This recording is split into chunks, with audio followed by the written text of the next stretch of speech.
કેટલીક જમનાઓ તો સ્વપ્નમાં જાગી હશે ત્યારે ખૂબ જ નટખટ હતા. નાની આપણે વાત કરતા હતા. ત્યાર પછી તો કે અઘાસુર નામનો રાક્ષસ હતો, તેનો વધ કર્યો. પછી બતક સ્વરૂપે એક આવ્યો તો, એને બકાસુર આપણે કહીએ તો, એનો પણ વધ કર્યો. આવા અનેક નાનપણથી અને અનેક લીલાઓ કરી છે. તો આવી જ સુંદર લીલાઓ આપણે એમ કહી શકાય કે કૃષ્ણ ભગવાન નાના હતા ને તો જે કરતા ને એ આપણે કરી ન શકીએ. મેં તમને અનેક વાર કીધું છે, કૃષ્ણ જેવો કોઈ મિત્ર નથી. કૃષ્ણ જેવું તો કે કોઈ બાળક થયું નથી, થવાનું પણ નથી. દરેક માને એમ થાય કે મારે કૃષ્ણ જેવો દીકરો હોય. તમે બધાય પણ અત્યારે કળિયુગના કૃષ્ણ જ છો. જો તમે તમારી માતા પિતાનું માનતા હોય, તમારા માતા પિતા કહે એમ કરતા હોય તો તમે કળિયુગના કૃષ્ણ જ છો. અમે અત્યારે કહીએ કે બેટા શાંતિ રાખ તો શાંતિ રાખો, તો આ કળિયુગના કૃષ્ણ જ છો. કૃષ્ણ ભગવાન જેમ કરતા એવું આપણે કરી ના શકીએ બેટા. કેમ? એ ભગવાન હતા. આપણે ભગવાન તો ન થઈ શકીએ, પણ એટલીસ્ટ એની ચરણ રત તો થઈએ. આપણાથી એટલું બધું ન થાય, પણ થોડુંક તો થાય ને તો પણ ઘણું છે. એ નાના હતા અને જે કરતા આપણે એ ન કરી શકીએ, પણ એટલીસ્ટ માતા પિતાનું માનીએ તો ખરા. એને રાક્ષસોનો સંહાર કર્યો તો આપણાથી કાઈ ન થાય. અત્યારે દુનિયામાં રાક્ષસો ગણાય નહીં એટલા બધા છે, તો આપણે કાઈ ન કરી શકીએ, પણ એટલીસ્ટ આપણે આપણા અંદરના રાક્ષસને તો મારીએ. આપણો જે અંદરનો રાક્ષસ છે, ઈર્ષા, ક્રોધ, આ બધાને તો મારીએ. બીજી વ્યક્તિ સારું કરે છે તો આપણને ઈર્ષા આવે, તો આ ક્રોધને તો આપણે મારીએ, તો પણ ઘણું છે. તો કૃષ્ણ જે કરતા એ કરવાનું ક્યારેય નથી. કૃષ્ણ જેવું કરતા એવું પણ નહીં, પણ જે એને જિંદગીની અંદર આપ્યું છે, જે એનાથી થયું છે, એટલીસ્ટ એની ચરણ રજ નું આપણે કહીએ. એક ગુરુનું માનતા, એને ગુરુ માટે યમરાજ સાથે યુદ્ધ કર્યું હતું. આ હતા કૃષ્ણ. તમારાથી એ ન થાય એ હું જાણું છું, મારાથી ન થાય તો તમારાથી તો ન જ થાય ને. તો કૃષ્ણ કરતા એ નહીં કરીએ, પણ કૃષ્ણ માનતા ને ગુરુનું, તો આપણે એટલીસ્ટ ગુરુનું માનીએ તો પણ ઘણું છે. તો આવો રાક્ષસોનો એ સંહાર કરતા એની આપણે વાત કરતા હતા. તો આપણે એવું કહી શકીએ છીએ ઇંગ્લિશની અંદર, the mind acts like an enemy for those who do not control it. આપણે તો કંટ્રોલ ના કરી શકીએ ને એનિમીને, એટલે દુશ્મનોને, બરાબર. તો આવું જ એક સરસ ગીત લઈને કૃષ્ણ ભગવાને સફળ, જેવી રીતે આપણે કીધું કે રાક્ષસોનો સંહાર કરતા, તો એને તો આપણે યોદ્ધા જ કહીએ ને. ખૂબ જ સરસ યોદ્ધા હતા, ખૂબ જ સરસ સમજાવતા હતા, સમજાવવાની કોશિશ કરી હતી. આપણે જાણતા જશું એ મહાભારતની સ્ટોરી, જેની અંદર કૌરવો અને પાંડવોનું યુદ્ધ આવે છે. તો કૌરવોને પણ કૃષ્ણ ભગવાને ખૂબ જ સમજાવ્યા. જ્યારે પાંડવો રાજપાટ હારી ગયા હતા, ત્યારે એવી શરત મૂકવામાં આવી હતી કે પાંડવો એનો વનવાસ પૂરો કરશે એટલે બસ આ ઇનફ છે. પણ કૌરવો પછી ફરી જાય છે કે હવે અમે રાજપાટ નહીં આપીએ. ત્યારે કૃષ્ણ ભગવાન કૌરવોને સમજાવવા જાય છે, પણ કૌરવો સમજાવ્યા સમજતા જ નથી. કૃષ્ણ ભગવાન ભરી સભામાંથી ત્યાંથી નીકળી જાય છે કે કાઈ વાંધો નહીં, કે હવે તો યુદ્ધ જ આનો આરંભ ને આનો અંત છે. એ આવે છે, પાંડવોને યુદ્ધ કરવા કહે છે. ત્યારે અર્જુન બોલે છે, જે અત્યારે અહીં આપણે જોયું કે ભાગવત ગીતા કૃષ્ણ ભગવાનના શ્રી મુખેથી નીકળેલી છે. તો કૃષ્ણ ભગવાને યુદ્ધના મેદાનની અંદર અર્જુનને કઈ ગીતા ઉપદેશ આપે છે. અર્જુન એમ કહે છે કે પ્રભુ સમજાવો ને, મારા ભાઈઓ જ છે ને, મારે આવું નથી જોતું. કારણ કે હું જાણું છું કે યુદ્ધ જેની સાથે તમે છો ને એ યુદ્ધ જીતવાનો જ છે. કેમ? તો કે આ વાત બહુ પહેલા થઈ ચૂકી હતી. દુર્યોધન કૃષ્ણ ભગવાન પાસે આવે છે, ત્યારે કૃષ્ણ ભગવાન વિચાર કરે છે કે દુર્યોધન મને નો માંગી લે તો સારું. દુર્યોધન આવીને કહે છે કે પ્રભુ, યુદ્ધ કરવા આવ્યો છું, યુદ્ધ માટે તમારી પાસેથી કંઈક લેવા આવ્યો છું. ત્યારે પ્રભુ વિચાર કરે છે કે તારે શું જોઈએ છે. ત્યાં અર્જુન આવે છે. હવે કૃષ્ણ ભગવાનને અને અર્જુનની સ્ટોરી તો તમે જાણતા જ હશો. એક સારો મિત્ર કહી શકાય, એક એમ કહી શકાય કે પોતાના બનેવી પણ હતા.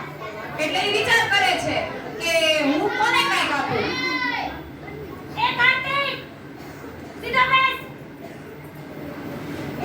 કૃષ્ણ ભગવાન વિચાર કરે છે કે હું કોને શું આપું, ત્યારે દુર્યોધને ઈ દ્વિધા મિટાવી દીધી.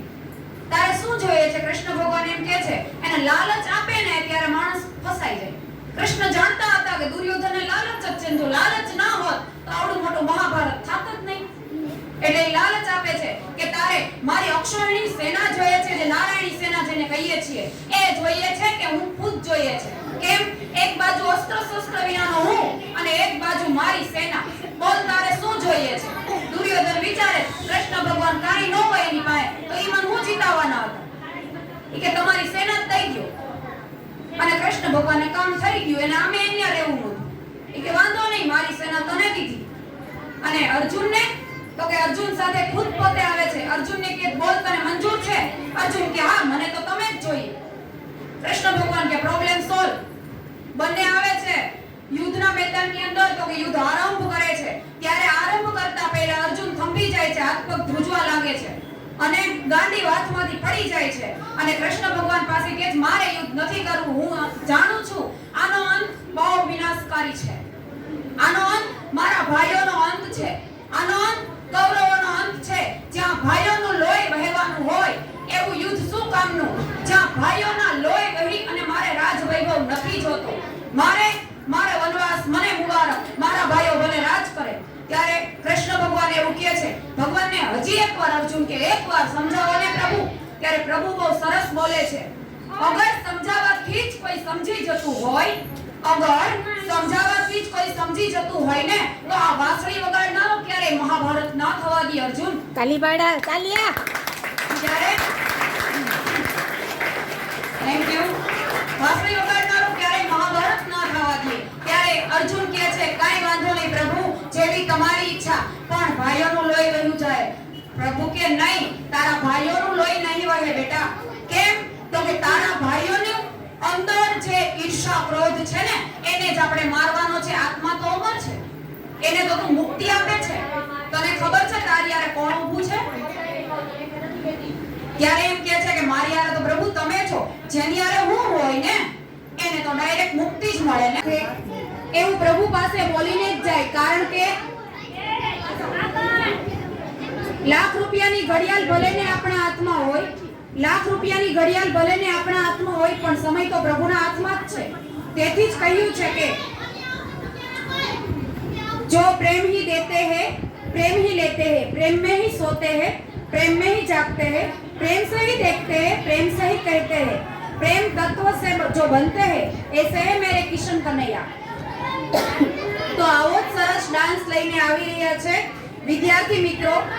સાતમી ગર્લ્સ જેના શબ્દો છે બાંસુરી કિશન કી બાજેગી. તાળીઓથી વધાવી લઈએ.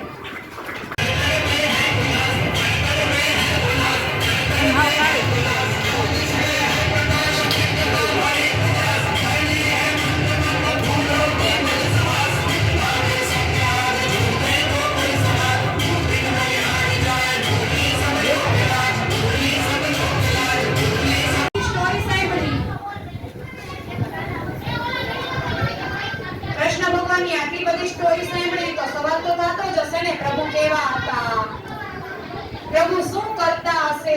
આપણે તો કૃષ્ણ ભગવાનને જોયા જ નથી. આપણે તો આપણી કલ્પનાની અંદર જ જોયા છે. તો ઘણી વખત ભગવાનને રાધા સવાલ કરે છે. ઘણી વખત રાધા કૃષ્ણને સવાલ કરે, પ્રભુ હું તો ગોરી છું, તમે કેમ કાળા? ઘણી વખત અર્જુન સવાલ કરે છે કે હે સખા તારો વર્ણ કેવો છે? તો કે મેઘ જેવો શ્યામ.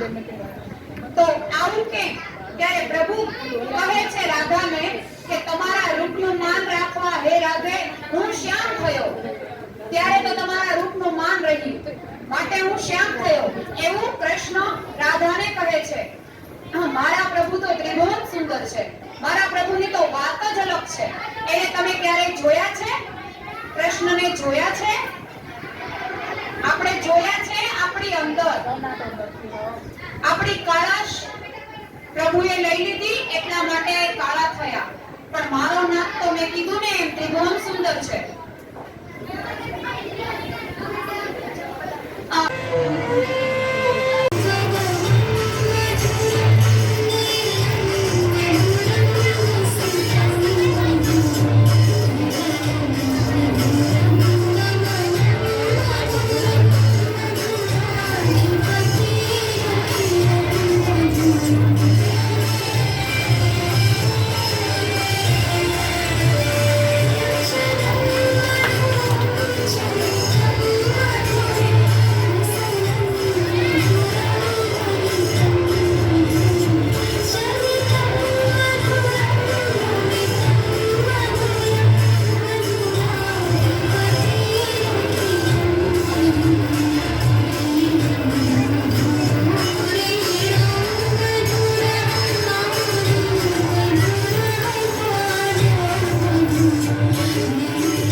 ત્યારે બપોરના 12 વાગે જન્મ લીધેલો.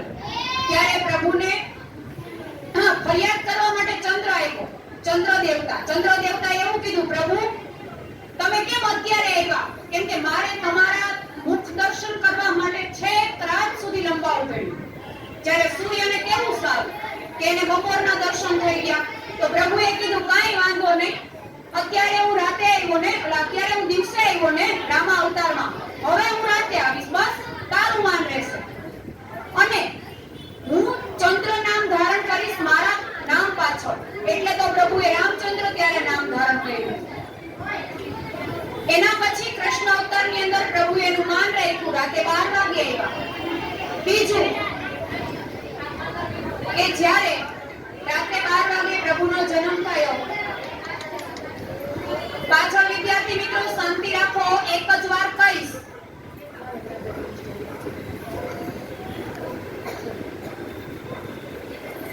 તો જ્યારે આપણે વાત કરી રહ્યા હતા કૃષ્ણ ભગવાનનો જન્મ રાતે 12 વાગે થયો, કેમ કાળા રહ્યા? તો એટલા માટે કે જ્યારે રામા અવતારમાં જન્મ લીધો ને ત્યારે ચંદ્રની હારે એક બીજું ફરિયાદ કરવા વાળું હતું, જેનું નામ હતું મેઘ કેટા વાદળ. ઈ આવીને એવું કીધું, પ્રભુ જે અવતાર ધરો એમાં રૂપાળા જ હોય તમે, તો આ અવતાર એવો ધરો ને કે મારો રંગ લાગે.